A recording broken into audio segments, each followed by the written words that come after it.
విజయవాడ ప్రకాశం బ్యారేజీ వద్ద క్రమంగా వరద ఉధృతి పెరుగుతుంది. ఎగువ ప్రాజెక్టు నుంచి భారీగా వరద నీరు వచ్చి చేరుతుంది. దీంతో అధికార యంత్రాంగం అప్రమత్తమైంది. ప్రస్తుతం పులిచింతల ప్రాజెక్టు నుండి ప్రకాశం బ్యారేజీకి 65,000 క్యూసెక్ల వరద నీరు వస్తుంది. అది 3 లక్షల క్యూసెక్ల వరకు పెరిగే అవకాశం ఉందని ఇరిగేషన్ అధికారులు చెబుతున్నారు. నేటి మధ్యాహ్నానికి అది ప్రకాశం బ్యారేజీకి చేరుతుందని అంచనా వేస్తున్నారు. దీంతో కరకట్ట ప్రాంతాల ప్రజలను అలర్ట్ చేస్తున్నారు. ఎన్డీఆర్ఎఫ్, ఎస్డీఆర్ఎఫ్ సిబ్బందిని సిద్ధంగా ఉంచారు. ఇసుక బస్తాలు, ఇతర రక్షణ చర్యలు చేపట్టేలా స్థానికంగా ఏర్పాటు చేపట్టారు.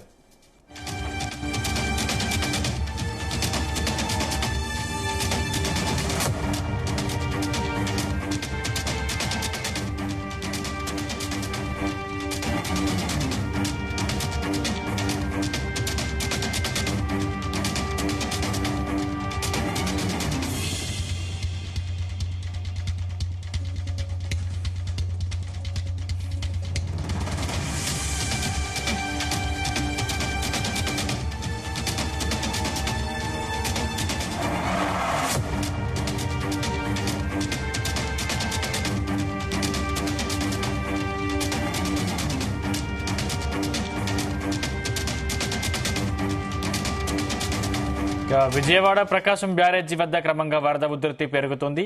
ఎగువ ప్రాజెక్టు నుండి భారీగా వరద నీరు వచ్చి చేరుతుంది. దీంతో అధికార యంత్రాంగం అప్రమత్తమైంది. ప్రస్తుతం పులిచింతల ప్రాజెక్టు నుండి ప్రకాశం బ్యారేజీకి 65,000 క్యూసెక్ల వరద నీరు వస్తుంది. అది 3 లక్షల వరకు పెరిగే అవకాశం ఉందని ఇరిగేషన్ అధికారులు చెబుతున్నారు. నేటి మధ్యాహ్నానికి అది ప్రకాశం బ్యారేజీకి చేరుతుందని అంచనా వేస్తున్నారు.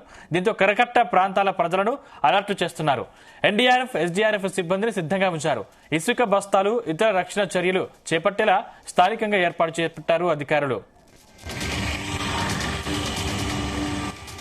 ఇదే అంశానికి సంబంధించిన మరింత పూర్తి సమాచారం మా ప్రతినిధి యశ్వంత్ అందిస్తారు. యశ్వంత్, రైట్. ప్రకాశం బ్యారేజ్ కి వరద తాకిడి అయితే మాత్రం కొనసాగుతుందని చెప్పుకోవచ్చు. ఏదైతే ఎగువ ప్రాంతాల్లో కురుస్తున్నటువంటి వర్షాన్ని కూడా, ఏదైతే వరదలు ఏవైతే ఉన్నాయో ఆ వరదలన్నింటినీ కూడా ఇప్పటికే ఏదైతే పులిచింతల ప్రాజెక్ట్ నుంచి కూడా ఈ రోజు అంటే నిన్న రాత్రికే మాత్రం అక్కడ నీరు విడుదల చేశారు. ఈ రోజు మధ్యాహ్నానికి కూడా సుమారు 3 లక్షల క్యూసెక్ల నీరు కూడా ఇటు ప్రకాశం బ్యారేజ్ చేరుకుంటాయని చెప్పేసి అయితే అధికారులు అంచనా వేస్తున్నారు. దీంతో పాటుగానే ఇటు ఎన్టీఆర్ జిల్లా కలెక్టర్ లక్ష్మీ షా కూడా అధికారులు అయితే అప్రమత్తం చేశారు. ఏదైతే కృష్ణా ప్రవాహ ప్రాంతం ఏదైతే ఉందంటే పులిచింతల ప్రాజెక్టు వద్ద నుంచి కూడా ఇటేపు ఆ ప్రకాశం బ్యారేజీ వరకు కూడా ఏదైతే నది ప్రవాహం వరద తాకిడి ఏదైతే ఉందో ఆ ప్రాంతాన్ని మొత్తాన్ని కూడా అధికారులు అయితే మాత్రం అలర్ట్లు అయితే జారీ చేశారు. ఏదైతే అర్ధరాత్రి నుంచి కూడా అధికారులు అందరినీ కూడా 24 గంటలు అందుబాటులో ఉండేలా కూడా అప్రమత్తం చేశారు. అదేవిధంగా ఎన్డీఆర్ఎఫ్ బృందాన్ని, అదేవిధంగా ఇటు పోలీస్ శాఖ, రెవెన్యూ శాఖ అధికారులందరినీ కూడా అప్రమత్తం చేసి ఏదైతే నది ప్రవాహ ప్రాంత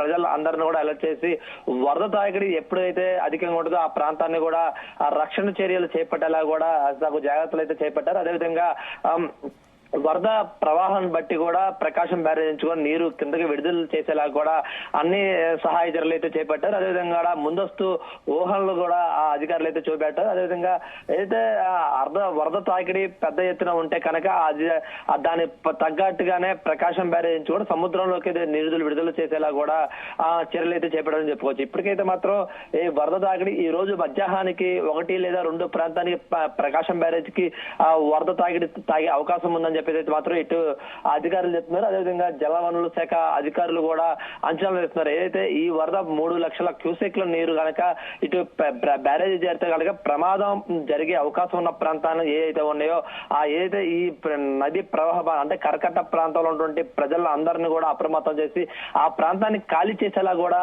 చర్యలు చేపట్టారు. అదేవిధంగా కూడా ఆ ప్రాంతం ఏదైతే వరద తాకిడికి ఏవైనా ఆనకట్టలు తెగే ప్రాంతాలు ఏవైతే ఉంటాయో వాటికి ఇసుక మూటలు కూడా సిద్ధంగా ఉంచారు. ఎక్కడ కూడా ప్రజలకు ఇబ్బంది లేకుండా రక్షణ చర్యలు చేపట్టేలాగా కూడా ఇటు మన ఎన్టీఆర్ఎఫ్ బృందం కూడా రెడీగా ఉంది. అదేవిధంగా ఇటేపు రెవెన్యూ కానివచ్చు, పోలీసు, రక్షణ బృందాలు, అదేవిధంగా ఎన్డీఆర్ఎఫ్, అదేవిధంగా మరియు ఇతర శాఖ అధికారులు కూడా రంగంలోకి అయితే దింపారు. అదేవిధంగా ఇరిగేషన్ శాఖ అధికారులు అయితే మాత్రం ఇప్పటికే వరద తాకిడిని అయితే మాత్రం ఇటేపు పులిచింతల ప్రాజెక్టు వద్ద నుంచి కూడా ఇటేపు వచ్చే ప్రతి ఒక్క నీటి చుక్కను కూడా అంచనా వేస్తూ కూడా ఎన్ని లక్షల క్యూసెక్ నీరు వస్తుంది, అదేవిధంగా ప్రకాశం బ్యారేజీ నీటి సామర్థ్యత ఎంత ఉంటుంది దానికి తగ్గట్టుగానే ఈ అధికారులు కూడా ఆ జాగ్రత్తలు తీసుకుంటున్నారని చెప్పుకోవచ్చు.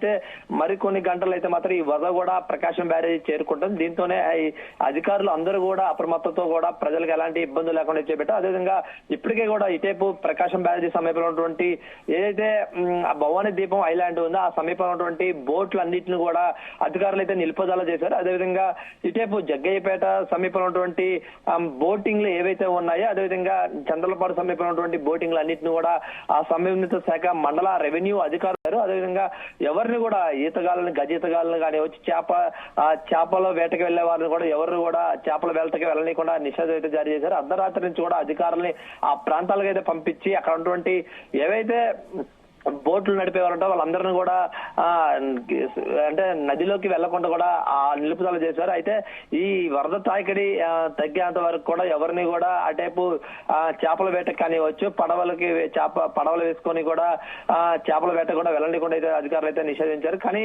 ఇదైతే మాత్రం ఇప్పటికే ఈ ప్రకాశం బ్యారేజీకి వరద తాకిడి ఏదైతే ఉందో ఇదంతా కూడా గత 4 రోజుల నుంచి కురుస్తున్నటువంటి వరద ఎగువ ప్రాంతంలో ఉన్నటువంటి వరద ఏదైతే ఉందో ఆ వరదను అన్నింటిని కూడా అంచనా వేస్తూ కూడా ఇంకా అదేవిధంగా ఇప్పటికే ఇటు శ్రీశైలం నుంచి కానివచ్చు సాగర్ నుంచి కూడా నీళ్లు విడుదల చేశారు. ఆ తాకిడి కూడా కొంచెం పులిచింతల ప్రాజెక్టు తాగిలే అవకాశం ఉంది. దాంతో పాటుగానే ఆ వరద తాకిడి చూసుకునే దానికి తగ్గట్టుగానే ఇటు 3 లక్షల క్యూసెక్ల నీరు కూడా కిందకి విడుదల చేస్తున్నారు. అయితే ఈ వరద తాకిడి ఎన్ని రోజులు ఉంటుందని కూడా మనం చూసుకోవాలని చెప్పలేని పరిస్థితి ఉంది. అంటే ఇవాళ లేదా రేపా వరకు కూడా ఈ వరద తాకిడి ఉన్నట్లుగానే ఇటు ఇరిగేషన్ శాఖ అధికారులు అయితే చెప్తున్నారు. దీంతోనే ఇటు నందిగామ సంబంధించినటువంటి ఆర్డీఓ బాలకృష్ణ కూడా ఇటేపు నందిగామ జగ్గేపేట కృష్ణానది ప్రవాహ ప్రాంతం ఏదైతే ఉందో ఆ ప్రాంతానికి కూడా ఎప్పటికప్పుడు కూడా ఇటు మండల రెవెన్యూ అధికారులతో కూడా సహాయ చర్యలు చేపట్టారు. అదేవిధంగా కూడా ఒక టోల్ ఫ్రీ నెంబర్ కూడా అక్కడ ఇచ్చారు. వీళ్ళందరితో కూడా ఎప్పటికప్పుడు కూడా సమన్వయంగా ఇటు ఎన్టీఆర్ జిల్లా కలెక్టర్ కానివచ్చు అదేవిధంగా ఆర్డీఓ అధికారులతో కూడా మీటింగ్ ఏర్పాటు చేసుకుని ఎప్పటికప్పుడు కూడా వరద ప్రవాహానిపై అంచనాలు చూస్తూ కూడా ఎప్పటికప్పుడు ప్రజలను అయితే మాత్రం అప్రమత్తం చేస్తున్నారు. అయితే ఈ వరద అయితే మాత్రం ఇప్పటికే కొంతమేర అయితే మాత్రం వరద వస్తున్నప్పటికీ కూడా మరికొంత మేర కూడా ఈ వరద రావడంతో కూడా ఆ ప్రాంత ప్రజలను కూడా ఎప్పటికప్పుడు అలర్ట్ చేస్తూ కూడా అధికారులు తగిన జాగ్రత్తలు తీసుకుంటున్నారు. అయితే ఈ వరద మాత్రం ఎలాంటి ప్రాణ నష్టం జరగకుండా అదేవిధంగా ప్రజలకు కూడా ఎలాంటి ఆస్తి నష్టం కూడా జరగకుండా ఉండేలా కూడా అయితే మాత్రం ఇటేపు ఈ ఎన్టీఆర్ జిల్లా కలెక్టరేట్ కూడా కలెక్టర్ చాలా పగడబందీగా చర్యలు అయితే చేపట్టాలని కూడా చెప్పుకోవచ్చు.